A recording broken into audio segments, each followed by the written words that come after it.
நேற்று பௌர்ணமி இல்லையா, காலையில் சாமி கும்பிட முடியல. சாயந்தரம் தான் சாமி கும்பிட்டேன் 6 மணிக்கு மேலே.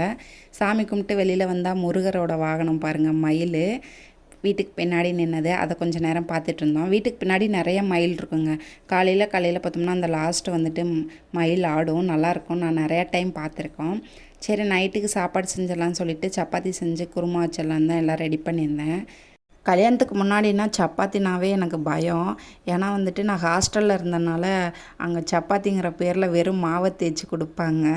அதனாலேயே சாப்பிட போக மாட்டேன் கேன்டீனுக்கு. அதுலேருந்து சப்பாத்தினாவே பிடிக்காது. கல்யாணத்துக்கு அப்புறம் தான் சப்பாத்தி சாப்பிட்டு ஃபேவரட்டாகவே ஆயிடுச்சு. இப்போ வெந்திருக்கவே செய்யாதுங்க. கொஞ்சம் காரமாக இருந்தால் தானே நல்லாயிருக்கும். அதுக்கு சால்னாவும் நல்லாவே இருக்காது. வெறும் தேங்காவை மட்டும் அரைச்சி ஊற்றி அதில் பீன்ஸ் போட்டு கேரட் போட்டு ஒரு குருமான்னு சொல்லி ஒன்று கொண்டு வருவாங்க. நல்லாவே இருக்காது. அவங்கள சொல்ல கோளாறு இல்லை. ஒரு 1000 பேர்த்துக்கு சமைக்கணுன்னா என்ன பண்ணுவாங்க? ஒரு 10 பேர் 20 பேரா? வேறு என்ன பண்ணுறது? சப்பாத்தினாவே நான் கேன்டீனுக்கு சாப்பிட போக மாட்டேங்க.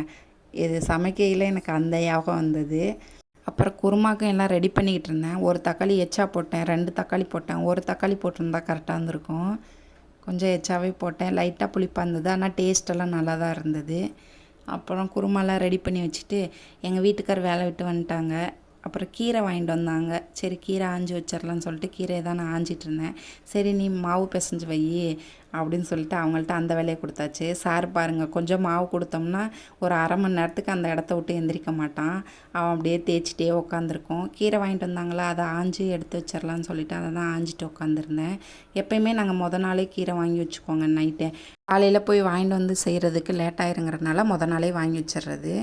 அலசி எடுத்து வச்சாச்சு. சப்பாத்தி பாருங்கள், நாங்கள் எண்ணெய் ஊற்றாம தாங்க செய்வோம். அதனால் இப்படி இருந்தது பாருங்கள். இன்றைக்கி பௌர்ணமிங்கிறனால எவ்வளோ பளிச்சுன்னு